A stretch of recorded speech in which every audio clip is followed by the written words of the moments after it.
It was a typical Friday evening at Panda Express, the bustling Chinese fast food restaurant that had been my second home for the past 3 years. The aroma of sizzling orange chicken and steaming fried rice wafted through the air, mingling with the low hum of conversations and the clinking of silverware. A sea of hungry customers flowed in and out, their laughter and chatter filling the cramped dining area.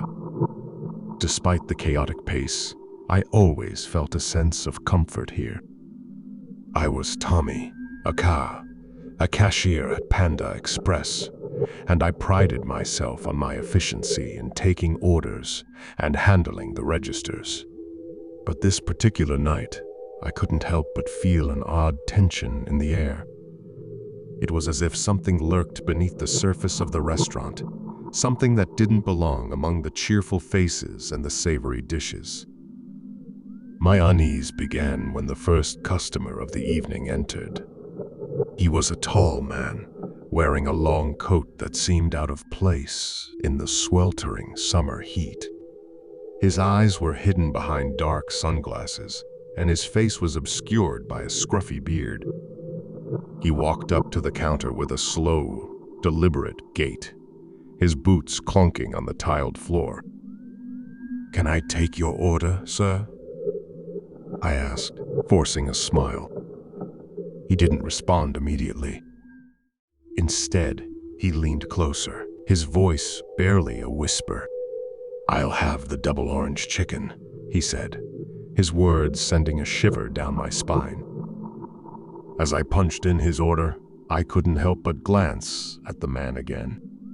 His posture was unnaturally rigid, like a statue frozen in time. And those dark glasses, they never left his face, not even for a second.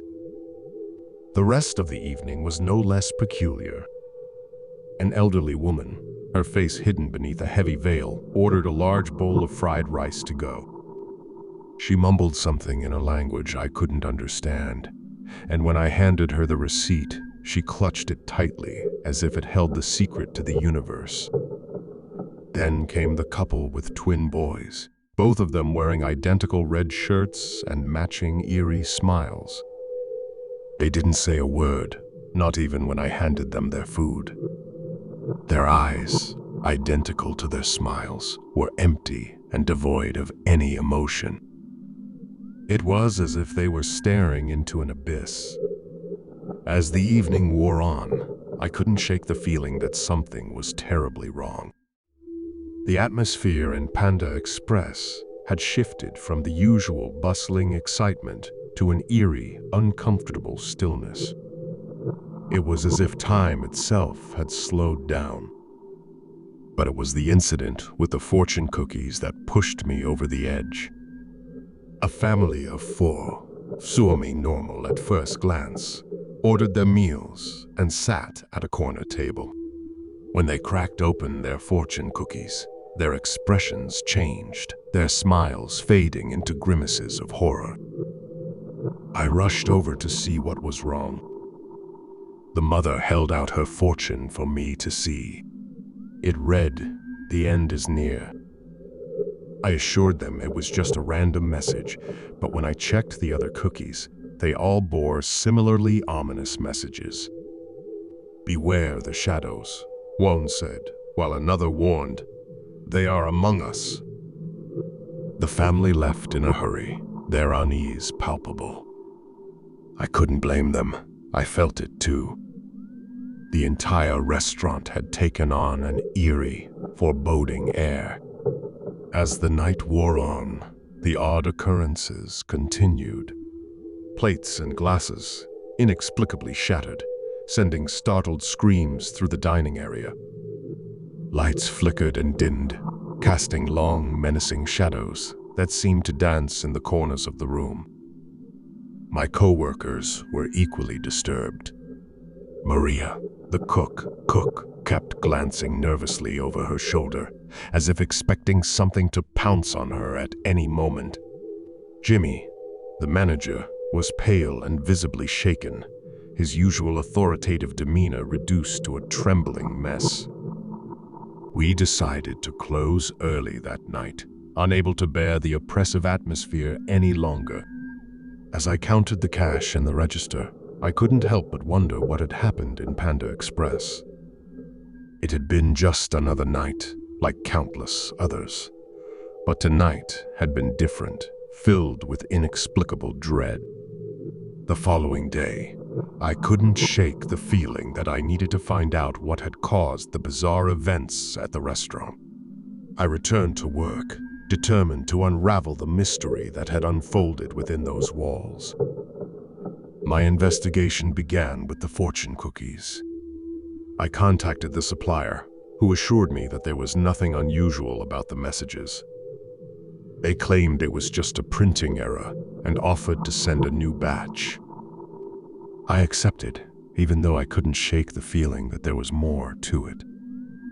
Next, I reached out to the customers from the previous night. The elderly woman with the veil, the Eerie twins, and even the man in the long coat. But my attempts to find them were in vain. It was as if they had vanished into thin air, leaving no trace behind. Desperate for answers, I turned to the history of the restaurant itself.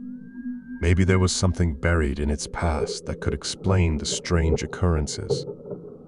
I combed through newspaper articles and online forums, searching for any hint of a dark secret. What I found sent chills down my spine. It turned out that the building that housed Panda Express had a long history. Decades ago, it had been a speakeasy during the Prohibition era, known for its illicit activities and connections to the criminal underworld. There were rumors of mysterious disappearances and unexplained deaths associated with the place. As I delved deeper into the history, I discovered a pattern. Every few years, there were reports of bizarre and unsettling incidents within the restaurant. Customers claimed to have seen shadowy figures lurking in the corners, and employees spoke of an unshakable feeling of dread that would descend upon the place, much like what I had experienced. With this new information in hand, I couldn't resist the urge to delve deeper into the mysteries of Panda Express. I began spending my evenings in the dimly lit restaurant, searching for any signs of the supernatural or the unexplained. One night, as I sat alone in the dining area, I heard a faint whisper.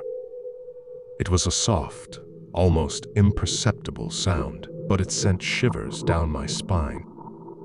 I strained my ears to listen, and the whisper grew louder, forming words. "Help me." The voice was desperate, filled with anguish. I looked around, but there was no one in sight.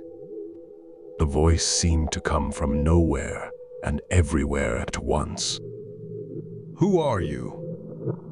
I called out, my voice trembling. There was no response, only the echoing of my own words in the empty restaurant. I felt a cold draft brush against my cheek, and then, as suddenly as it had started, I couldn't explain it, but I knew I had to keep digging. The next night, I brought flashlight and a voice recorder, determined to capture any evidence of the supernatural. As I sat in the darkness, I asked questions into the recorder, hoping for a response. "Is there anyone here with us?" Silence. Did something terrible happen in this place? Again, nothing. But just as I was about to give up, I heard it again, the faint whisper, closer this time. "Behind you." I spun around, shining my flashlight into the empty restaurant. There, in the far corner, I saw a shadowy figure, tall and menacing. Seemed to sway and pulse, like a living, breathing entity. I couldn't move. Fear held me in its grip as the figure drew closer, its shape shifting and contorting. And then, with a sudden burst of movement, it vanished, leaving behind an eerie stillness. I ran out of the restaurant that night, my heart pounding in my chest. I couldn't deny it any longer. There was something deeply wrong with Panda Express, something that defied explanation. It was as if the very walls held a malevolent presence, one that had been lurking in the shadows for decades. I decided to share my findings with Maria and Jimmy, hoping they would join me in unraveling the mystery. But when I approached them, I found them both changed. Their eyes were empty, devoid of any emotion, just like the Eerie twins from that fateful night. "Tommy," Maria said in a monotone voice, "you should leave." I couldn't believe what I was hearing. They were my friends, my co-workers, and now they seemed like strangers. I fled from the restaurant, my mind racing with fear and confusion. As I walked away, I couldn't help but look back at Panda Express one last time. The building loomed in the darkness, its windows reflecting the cold, unfeeling moonlight. It was a place that had once been my second home, but now it was a haunting enigma, a place of shadows and secrets. I never returned to Panda Express. The restaurant closed its doors not long after, its history of bizarre incidents finally catching up with it. But the memories of that night, of the whispers and the shadowy figure, continue to haunt me. I've tried to move on with my life, but I can't escape the feeling that there are things in this world that defy explanation, that lurk in the darkness just beyond our understanding. And sometimes, once I close my eyes at night, I can still hear that desperate whisper pleading for help from the shadows of Panda Express.